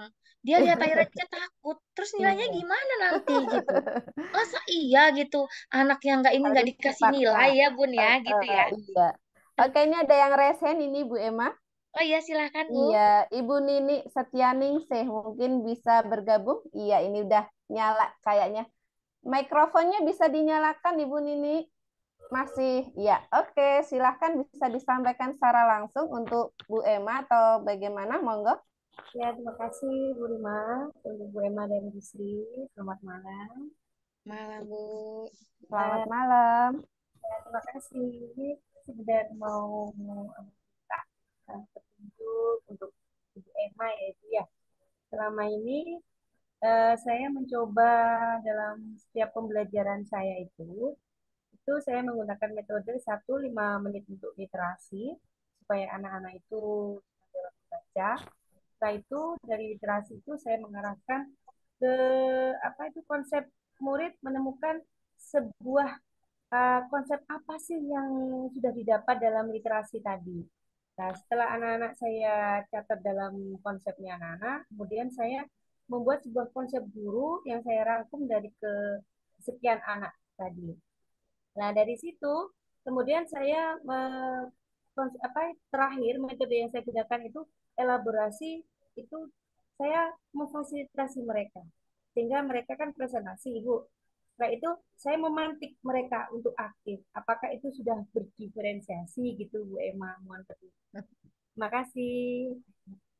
Terima Iya. kasih Bu Nini. Terima Monggo kasih Bu langsung Nini. ditanggapi Bu Emma. Wah, luar biasa Bu Nining. Dari mana Bu Nini? Dari Malang Ibu, saya Wah, juniornya Bu Sri. banyak apel ya Bu di sana Bu ya. Eh, Baik Bapak Ibu Nini, terima kasih. Diferensiasinya di mana mungkin sudah memberikan pemantik tadi, tetapi apakah Ibu sudah melihat sejauh mana asesmen ataupun kebutuhan belajarnya? Karena kalau diferensiasi tanpa kita lihat hasil asesmen, walaupun kita gunakan diskusi seperti apa, itu menurut Ibu itu belum ya kalaupun dikatakan diferensiasi masih belum pers gitu. Ibaratnya kalau makan itu belum lengkap gitu, belum ada susunya gitu. Jadi yang paling kita lakukan itu bagaimana kita melihat dulu kebutuhan belajarnya gitu. Bagaimana kita mengasesmen awalnya gitu. Sudah melakukan boleh dikasih pemantik, boleh dikasih apa, itu diskusi lalu memberikan seperti yang elaborasi yang seperti Mbak Nini katakan itu baru luar biasa. Jadi Mbak Nini sudah melakukan diferensiasi, tetapi lebih baiknya kita melakukannya setelah kita mengasesmen. Kunci utama dari diferensiasi itu kalau menurut saya itu asesmen dan refleksi. Karena kalau refleksi juga kita salah gitu. Karena tanpa adanya refleksi kita itu tidak tahu apakah ini nyampe apa tidak, ataukah tidak ini nyampe bisa dipahami murid atau tidak. Ini Bu Nini boleh berbagi ya kalau melakukan refleksi itu biasanya saya menyiapkan satu buku. Jadi ada satu buku anak. Jadi setelah selesai akhir pembelajaran, tulis nah apa perasaan kamu, apa yang didapat hari ini, apa yang kamu mau dapatkan nanti gitu. Saya satu buku. Jadi kalau ditanya pengawas, mana ini Bu Emma sudah refleksi? Oh sudah Pak, ini. Gitu. Jadi saya nggak pusing-pusing buat refleksinya gitu. Saya juga sering sih Bu mengkombinasikannya dengan melakukan buat edit video TikTok bareng anak-anak tentang refleksi seperti itu atau pakai Google Form gitu. Yang dikatakan Bu Ninik tadi, yang disampaikan Bu Ninik tadi itu sudah diferensiasi, tetapi menurut hemat saya tidak menyalahkan ya Bu, tapi lebih baiknya kita melakukan asesmen terlebih dahulu. Jadi eh, setelah lakukan ases kita akan tahu kebutuhan belajar. Jadi tidak langsung dikasih pemantik, tidak langsung dikasih kolaborasi, tetapi utamanya kita asesmen dulu. Biar kita nggak salah diagnostik. Gitu, Bu. Terima kasih, Bu. Oke, terima kasih Bu Emma. Semoga bisa membantu Bu Nini. Alhamdulillah, ya sangat membantu. Terima kasih. Wah, terima kasih. Baik, ini Bu Emma, kembali kita ke chat lagi. Sudah ada pertanyaan lagi ini Bu Emma. Ya. Di chat sudah ada pertanyaan lagi. Oke. Iya. Ini dari Ibu Yuli Asmi. Bagaimana kolaborasi dengan tua kalau yang kita ajar mungkin banyak kelas karena Iya. beliau ternyata guru SMK dan mata pelajarannya 2 jam sedangkan beliau mengajarnya 14 kelas. Begitu Bu Emma. Jadi kalau berbagi pengalaman karena saya lakukan itu kan karena di satu kelas ya Bu. Iya. Tapi itu tidak harus 2 jam itu kita kasih waktunya sama ibu guru, narasumbernya dari wali murid semua ya tidak Bapak Ibu. Saya pun hanya cuma 5 menit Ibu menyampaikannya itu tidak banyak, tetapi mereka sedikit tetapi memberikan pengalaman berarti kepada mereka gitu. Jadi intinya yang saya lakukan itu tidak 2 jam itu saya kasih waktu gitu. Gimana nanti kelas-kelas yang lain nanti terbengkalai gitu. 2 jam dengerin guru yang narasumber yang seperti itu 2 jam full gitu. Sedangkan banyak banget kelas-kelas kita gitu. Jadi kita gunakan kalau trik ini Bun bervariasi. Misalnya kelas ini nanti pakai model eh, narasumber yang ini ya, tapi itu kita perlu adanya pemetaan terhadap wali murid dan pendekatan gitu. Triknya luar biasa harus ekstrim gitu. Jadi harus bisa tahu pekerjaan orang tua wali murid, lalu menemui wali murid dan sebagainya. Itu kalau saya tuh cuman 1 bulan sekali Bu dilakukan. Jadi memberikan pengalamannya itu minimal 1 bulan sekali sehingga kata didik itu bisa memahami, bisa berbagi, mengingat selalu bahwa mamanya pernah jadi guru di kelas seperti itu. Jadi nggak harus setiap hari dilakukan. Jadi itu hanya sebulan sekali tuh Bu program saya. Sebulan sekali bagaimana menampilkan narasumber untuk memberikan pengalaman itu buat anak-anak didik tersebut. Oke. Kalau semuanya 14 kelas ada narasumber semua ya. Nanti dada nggak digaji tuh sama mereka. Lagi kalau guru honor. Mungkin kalau kalau bisa dijadikan satu di aula kelas umum gitu Iya. ya, bisa. Atau dijadikan satu seperti yang disampaikan Mbak Rima boleh juga sih Iya. Bun. Jadi kelas kita kasih gitu. Tapi waktunya nggak lama gitu. Iya. Takutnya kan nanti malah Mengganggu gurunya bahagia. mengganggu jadwal guru lain juga mungkin ya. Harus Iya kolaborasi begitu. dengan guru lain, Kolaborasi. betul. Benar. Izin wali Betul. kelas, Ya. izin kurikulum. Panjang prosesnya itu Bun. Iya, Gitu. iya begitu. Baik, terima kasih Ibu Yuli Asmi yang sudah menyampaikan pertanyaan. Demikian jawaban dari Ibu Emma. Silahkan Bapak Ibu jika masih ada pertanyaan-pertanyaan atau berbagi praktik baik yang ingin disampaikan. Masih ada waktu nih sebelum kita close ya.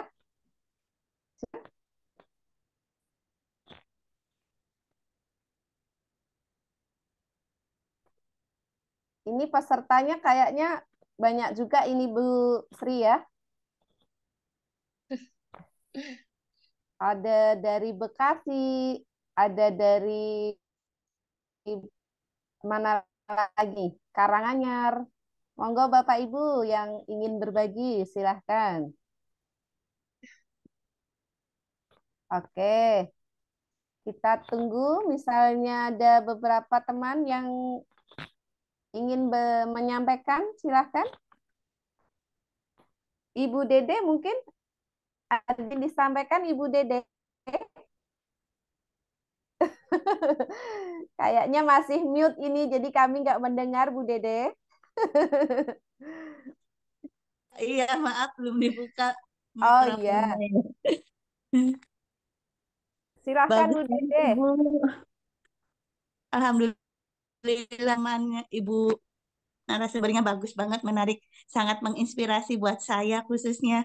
Saya akan Alhamdulillah. belajar sedikit demi sedikit mengikuti pendidikan berdiferensiasi ini. Tapi saya ngajarnya kelas 5, Bu. Tahun ini belum IKM. Gitu. Jadi saya sedikit-sedikit menerapkannya. Dari asesmen diagnosis menata sedikit-sedikit. Jadi masih tahap belajar, mengikuti aja. Terima kasih Ibu, terima kasih paparan ilmunya. Sangat membantu sekali. Oke, kita kasih Terima aplaus kasih untuk Bu Bu Dede. Emma. Luar biasa memang teman beliau ya. Ya, Oke, ini ada masih muda umurnya, 85 iya kelahirannya, tapi betul sekali Bu mantep Dede, banget luar ilmunya. biasa. Semoga Selamat buat Bu Emma. iya Bu Emma Saya banyak Kasih belajar dari Mbak Bu Dede. Emma. Terima kasih sekali lagi. Izin iya izin Bu. tutup mikrofon ya. Oke, terima kasih Bu Dede selalu. Amin, Salam buat makasih. keluarga, nggih. Oke, Ibu Emma, ini kelanjutan dari Bu Yuli nih. Kalau dilakukan Iya. pemetaan orang tua, panjang juga prosesnya Bu Emma. Iya, tadi seperti yang kita obrolin ya Bu Emma ya. Iya.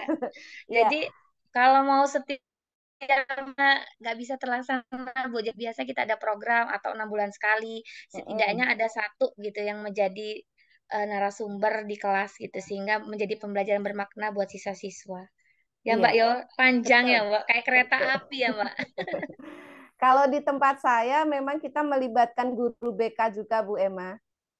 Iya. Ya, jadi guru BK punya data-data yang terkait dengan siswa, apalagi kalau setelah PPDB seperti itu kan pasti ada pendataan, termasuk eh, mungkin sampai dengan bapak ibunya, apakah karyawan, pegawai negeri, semuanya kita data Iya. tempat tinggalnya, punya apa saja itu nantinya untuk pemetaan anak-anak kita yang komite nanti bisa kita kolaborasi dari data-data itu gitu. Iya. Oke, ini ada lagi dari Ibu Neni Ariani. Saya punya siswa putra pertama saya ajar dia sering bermain pulpen. Putra pertama saya ajar dia sering bermain pulpen. Dalam pembelajaran tidak fokus, suka memperhatikan keadaan di luar. Akhirnya dia sering ketinggalan list ataupun pengerjaan tugas. Ibu Neni mungkin berbagi nih ya. Jadi Ibu Neni punya satu masalah pada siswanya di kelas yang suka main pulpen sehingga dia tidak fokus, Bu Emma. Iya. Mbak Rima, Bu Neni aja. Saya pun Kita ada di juga kelas punya ya. seperti itu. Apalagi Iya. anaknya duduknya dekat jendela, fokusnya Ya, keluar lihat ke pasti. depan, di luar gitu. Biasanya itu kita, kalau saya nih Bun, saya sering merefleksi diri saya. Ketika ada anak-anak yang tidak fokus dengan saya, tidak perhatian dengan saya, berarti pembelajaran saya ini belum menyenang buat Iya, anak saya betul. gitu. Gimana nih Iya, mereka itu jadi tertarik di kelas gitu, mengundang itu iya, tadi, diajak betul. Betul. diajak bagaimana caranya mengundang siswa tersebut untuk belajar di kelas, bagaimana dia lebih tertarik di dalam daripada di luar gitu. Jadi dia akan merasa, ih enak lihat di dalam ya, lihat ibu guru ini gitu. Belajarnya gitu, serunya gitu. Gimana fokus kita tadi itu tadi, Bu. Kalau kata saya kembali lagi menciptakan pembelajaran yang inovatif. Jadi guru ini punya kantong Iya, Doraemon bisa apa gitu. saja. Jadi semuanya, jadi semuanya model-model harus Iya, ada gitu. betul. Tapi bukan model Taiwan ya Mbak Rima. Apa itu tekwan Bu Emma? Ada yang Oh nggak di sini mudeng ada mungkin? tuh makanan khas dari bukan dari Lampung sih, dari Palembang Heeh. sebenarnya. Cuma sudah mampir ke sini jadi ikan yang dibuat itu loh Bu. Jadi tekwan gitu. Jadi bukan yang di dalamnya ada apa? Aku jadi bicara makan ya. Jadi bagaimana menciptakan pembelajaran itu tidak hanya satu model gitu. Jadi Iya, model gitu sehingga siswa jenuh, dia akan lebih bahagia bersama dengan guru-gurunya di kelas gitu, dia akan lebih fokus di dalam daripada di luar seperti itu, Bun. iya, oke. Iya betul Ibu. Apa yang disampaikan Bu Emma memang luar biasa. Di sini terkait dengan pembelajaran itu bagaimana cara guru-guru yang menciptakan kondisi situasi pembelajaran menyenangkan di kelas. Tentu saja anak-anak kita harus diarahkan untuk berpikir dengan menggunakan otak yang di tengah gitu ya Bu ya. Iya, Yang fokus apa namanya limbit-limbit apa gitu loh Bu kalau ya, saya. benar. Betul ya. Iya. Jadi daya ingatnya itu harus dibangun untuk bisa fokus belajar sehingga nanti dengan cara apapun kita memberikan materi anak-anak tuh punya satu poin yang bisa dia ingat. Jadi membangun Iya, daya ingatnya dari awal itu kita kasih perhatian dulu di awal tadi memantik tadi iya, mencoba menarik perhatian karena guru-guru memang harus bisa berpikir kreatif, harus bisa inovatif, baik itu kita sendiri yang melakukan atau dengan kolaboratif dengan Bapak Ibu guru. Sebetulnya Bapak Ibu juga bisa saling sharing dengan Bapak Ibu guru yang ada di sekolah. Ice breaking yang menarik apa nih gitu. Nggak usah harus malu Bapak Ibu. Kalau sharing dengan Bapak Ibu guru yang di kelas misalnya kita belajar ada tepuk apa misalnya iya. tepuk satu misalnya Tepuk kita malam. pakai yes gitu ya tepuk dua oke tepuk tiga semangat iya itu Iya, sharing-sharing seperti itu juga boleh Bapak Ibu dan itu kita harus memperkaya diri karena kalau kita itu saja juga anak-anak bosen di kelas bosan jadi jenuh. jenuh jadi kita harus memang menambah wawasan tentang apa saja yang sekiranya diminati oleh anak-anak kita. Karena tidak hanya anak-anak SD saja, anak-anak SMA seperti saya juga guru SMA, itu mereka senang kok kalau Iya, diberikan speaking semacam itu. Senang ketawa-ketawa, minta lagi. iya. Ya, akhirnya tertarik dengan pelajaran. Oke, Bapak Ibu, eh ada lagi ternyata Bu Emma. Eh, masih banyak. Iya, Iya, Bu. ternyata menarik sekali Bu Emma. Iya, Bu. Oke, ini ada dari Pak Iswan Hadi, Bu Emma. Di Iya, sekolah saya ada beberapa siswa yang berkebutuhan khusus sehingga mereka tidak mampu mengikuti pembelajaran layaknya teman-teman sekelasnya. Apakah guru harus memberikan pembelajaran atau mengikuti materi yang dipelajari temannya? Nah, itu tadi karena kita nggak tahu kebutuhan khususnya apa ya, Bu.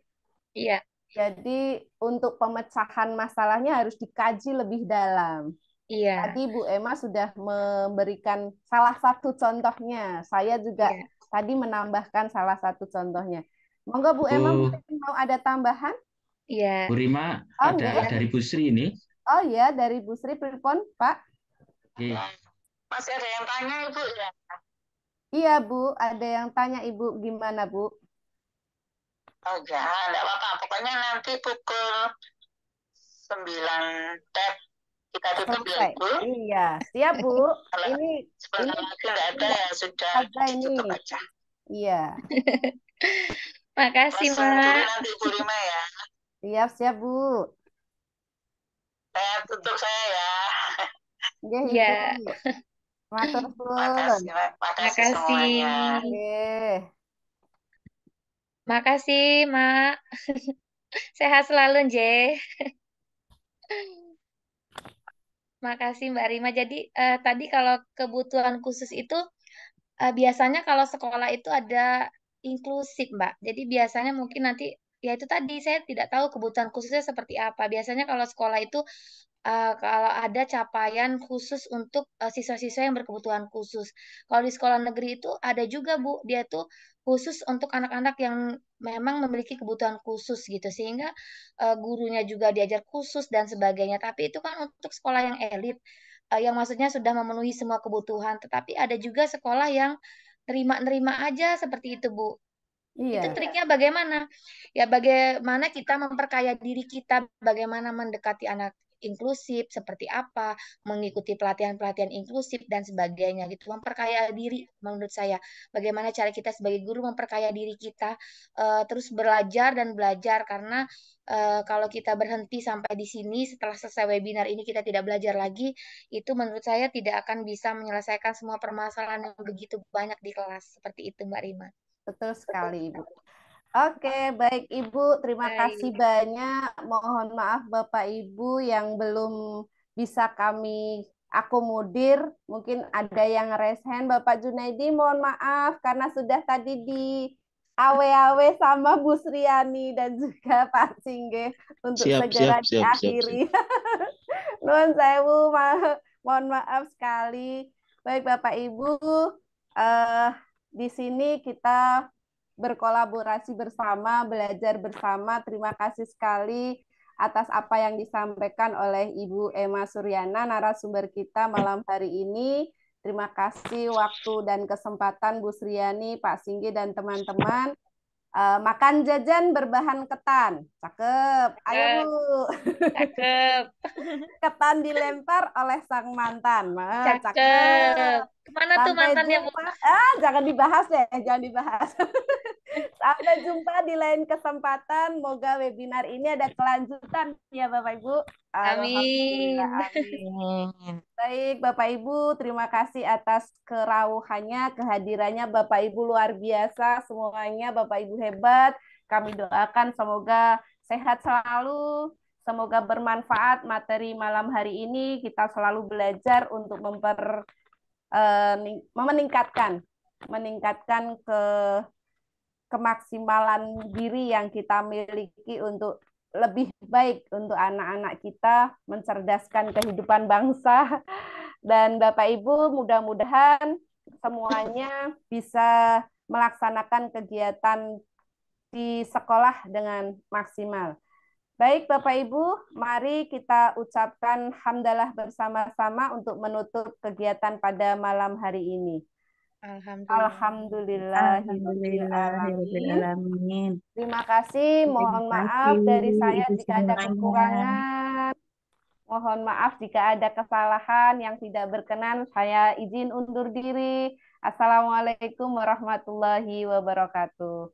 Terima kasih Bapak Ibu Waalaikumsalam semuanya. Warahmatullahi Wabarakatuh. wabarakatuh.